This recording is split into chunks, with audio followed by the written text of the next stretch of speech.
Hello everyone. The Tokyo Olympics is happening. That made me think of the history of Olympics, which began in Greece. Different regions of Greece used to organize various contests to test the skill and the strength of the citizens of those regions. One such event, known as the Panathinaik Games, was organized by a ruler called Aegeus of Athens. One of the stories about these games is about Androgeus, who was the son of King Minos of Crete. He attended the competition and won all the events. It is believed that the other competitors who were jealous of him killed him. This made King Minos extremely angry. He has lost his son and he declared war on Athens because the king of Athens had organized this event, and King Minos was extremely powerful. So he won the war. Then many people intervened and they asked for mercy from King Minos. So he agreed on one condition. He said that Athens had to supply 7 young men and 7 maidens, virgin maidens, to feed a monster named Minotaur every year. So who was Minotaur? Minotaur was the stepson of Minos. Now, what was wrong with him? The thing is that he's a monster. He is half human and half bull. The people of Crete were all afraid of him, and because of this his monstrosity, King Minos had imprisoned him in a labyrinth. What is a labyrinth? You must all have seen that. It is a maze.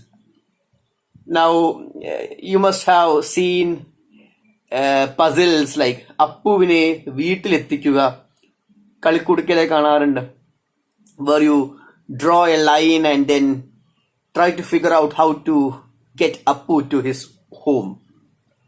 So labyrinth was a similar structure. It's a maze, and King Minos kept his stepson Minotaur locked up inside a labyrinth.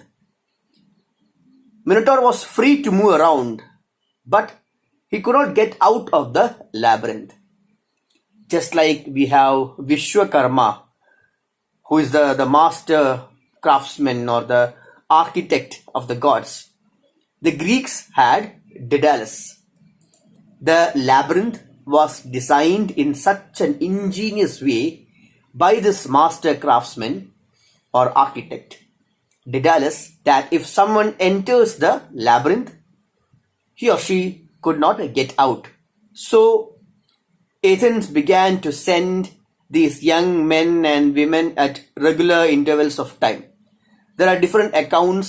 Some records say that it was a period of 9 years, some say it was every year. But in effect, they had to sacrifice their youngsters to feed this monster. The people of Athens were really unhappy and sad because they were losing their family members. The son of Aegeus, Theseus, said, "Enough was enough. We need not sacrifice our men and women to this monster. This deal has to end." He volunteered to be one among the youth to be sacrificed, and he reached Crete. The daughter of King Minos, Auden, saw Theseus and she fell in love with him.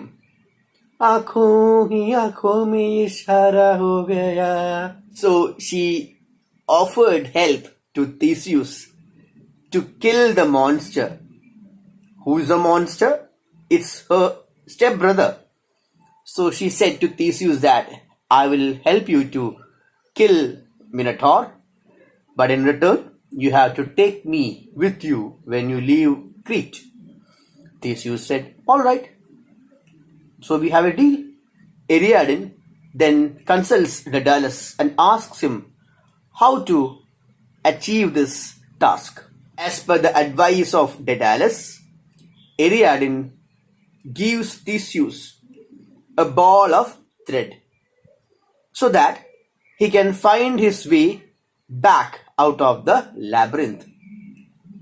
So Ariadne escorts Theseus to the labyrinth and gives him this ball of thread. As soon as Theseus entered the labyrinth, he tied one end of the ball of string to the doorpost, and then slowly unrolling the string, he went inside, found Minotaur, and with his sword killed him. After killing this beast, Theseus then retraced his steps back to the door and escaped from the labyrinth. And after that, he leaves Crete along with Ariadne. A word came into the English language as a result of this endeavor. This word comes from the Greek word for a ball of thread. നൂലിൻ്റെ ഒരു ഉണ്ട എന്നാണ് Greek ഭാഷയിൽ ഇതിൻ്റെ അർത്ഥം. Since the ball of thread helped Theseus solve his problem, this word also means something which helps you get to the answer or which helps you solve a puzzle. Can you guess the word? This is the word clue, which in Greek meant a ball of thread. In the Greek language, it was cluon or clue, but then it evolved and this word, C-L-U-E, clue, came into the English language. What happened to Daedalus, who had helped Ariadne? Daedalus and his son Icarus were imprisoned in the same labyrinth by Minos after he found out what he had done. They could not escape as there was nobody to guide them with a ball of thread. But then Daedalus was the master craftsman. He had a wonderful idea to escape from the labyrinth. He constructed wings made of wax for his son and himself so that they could fly out of this labyrinth. But then he warned his son that while flying out of the labyrinth, he shouldn't fly too high or too close to the sun. Why would he say that? The wings were made of wax. So the wax would melt and then he would fall down. Icarus agreed. Both the father and the son flew out of the labyrinth. But the son, as the father had feared, flew higher and higher. He was ecstatic. He was so thrilled about flying that he forgot all about his father's advice. The higher he went, the quicker the wax began to melt. Daedalus could only look helplessly as he saw Icarus's wings melt away, and then he fell to his death. A famous painting was made in the 16th century by the Dutch-Belgian painter Peter Bruegel the Elder, based on this flight of Daedalus and his son Icarus. This painting was titled Landscape with the Fall of Icarus. This painting then later became an important part of the poem written by the British poet Winston Hugh Auden or W.H. Auden. The painting is now found in the museum in Belgium, Musée des Beaux-Arts. This was also the title of Auden's poem. Look at the painting. Can you spot Icarus? If you look closely at the bottom right corner, you can see two legs. Icarus is drowning. But why is the subject of the painting shown to be of little significance? After all, the subject is Icarus. So shouldn't Icarus be shown to be at the center of the painting so that people can actually see, oh yes, Icarus is falling down. But Bruegel showed so many other things, and the subject, Icarus, was a minute part of the painting. What does it tell you? W.H. Auden, in his poem, points to this irony. When a man is dying, the people around him are moving on with their lives. Nobody sees Icarus. The plowman is plowing. All the other people are continuing doing whatever they are doing. The painting may, as Auden's poem suggests, depict humankind's indifference to suffering by highlighting the ordinary events which continue to occur despite the unobserved death of Icarus. Auden is a modern poet who points the reader's attention to the suffering of humans and the dehumanization of modern life. Suffering and the indifference to suffering comes up frequently as a theme in Auden's poems, especially as he witnessed the horrors of World War II. This prominent British poet, author, and playwright W.H. Auden was a master of poetry, as he could write poems in a wide range of topics and in different verse forms. W.H. Auden met the poets Stephen Spender, Cecil Day Lewis, Louis MacNeice when he was studying in Oxford University. Cecil Day Lewis is the father of the legendary actor Daniel Day-Lewis. And then later, this group of poets, they came to be known as the Oxford poets because many of them studied in Oxford and Cambridge universities. They were also known as the 30s poets because they wrote in the 1930s, or at least they began to bloom in the 1930s. Many of the poems written by this group were intellectual and unemotional. Almost all the authors who wrote in the early decades of the 20th century were influenced by the Big Four of the 19th century. Who were this group of Big Four? Just think about the 19th century. Four people who had tremendous impact on the world with their radical ideas. 1. Charles Darwin, Karl Marx, Friedrich Nietzsche, and Sigmund Freud. Auden's early poems were influenced by the ideas of Karl Marx and Sigmund Freud. Influenced by the left-wing ideologies, Auden responded to most of the socio-political events of the 1930s. He wrote about the responsibility of the individual in a bureaucratic society. This was beautifully communicated in the poem The Unknown Citizen. Do you know what it's about? This is about a person who is only known by a sequence of numbers. The poem is actually an epitaph of this person. This person has died and nobody really knows who he was. They only know that he is known by this number. Now imagine if you get a tombstone in which instead of your name, you are identified by your Aadhaar number or your electoral ID number.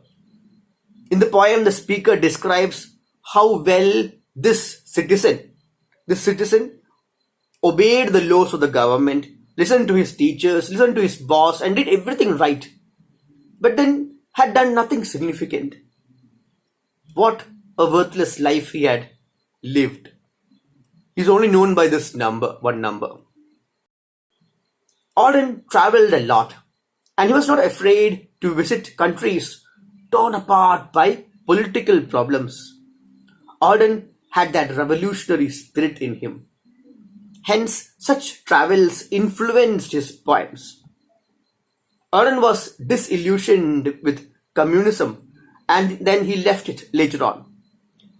Thereafter, his poems took on more of a religious turn.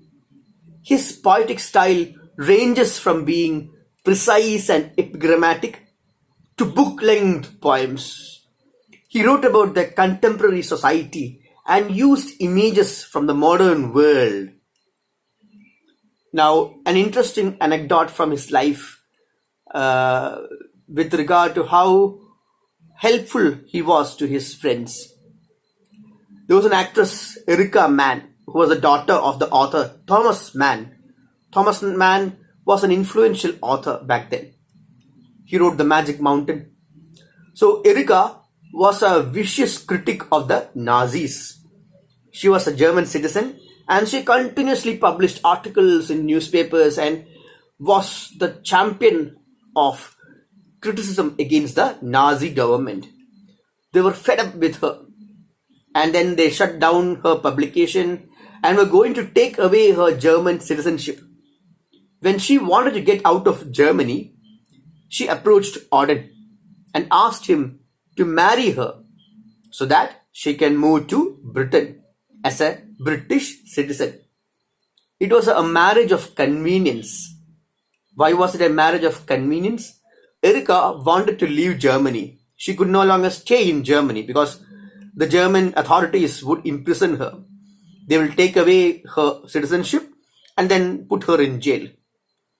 And Auden was a British citizen. So by marrying Auden, she could get to Britain and become a British citizen. Now, Auden was a gay. He was a homosexual. But then he readily agreed so that he could help out this lady. And the two were married until Erica's death, which happened soon.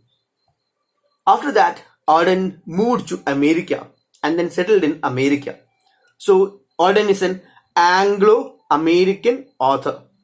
He's a Britisher by birth, but then he settled in America. Auden wrote much of his poetry from America after that.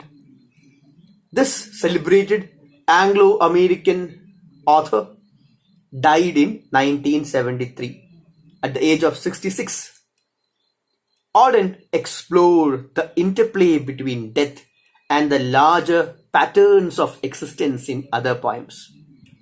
Much of Auden's poetry is concerned with moral issues and were written from a strong political, social, and psychological context. Auden contemplated how people could endure crisis while their fellow humans went about their business. We will be able to relate to this as we have been seeing people dying all around us, people close to us. There is nothing that we could do but shed a tear, maybe. Some people, on the other hand, go on about their business as if nothing has happened. They are unaffected. Life has to go on. Auden, on the other hand, couldn't do so. He had to respond. He had to react to what he saw happening around him.